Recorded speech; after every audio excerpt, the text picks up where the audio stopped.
MCA निवडणूक प्रक्रिया अवैधरित्या घडवून आणली। माजी क्रिकेटपटू केदार जाधव यांनी रोहित पवारांवर हा आरोप केलेला होता। तर अवैधरित्या निवडणूक प्रक्रिया राबवल्याबद्दल कोर्टात याचिका दाखल करण्यात आली होती। तर केदार जाधवांचा मागे एक मोठी शक्ती आहे, सोसायटीच्या निवडणुकीतही भाजपचं लक्ष आहे, असं प्रत्युत्तर रोहित पवार यांनी दिलं।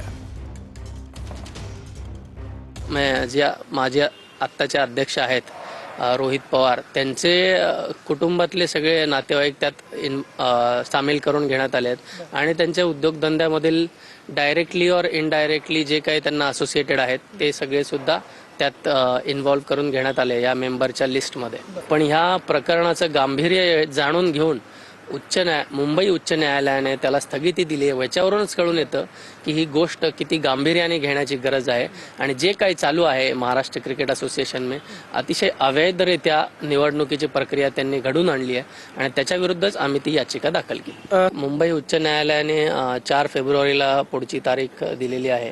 तोपर्यंत या सगळ्या निवडणुकीला स्टे असणार? हो, पण त्याच्या आधी पण बऱ्याचशा प्रक्रिया होऊ शकतात मला वाटतं।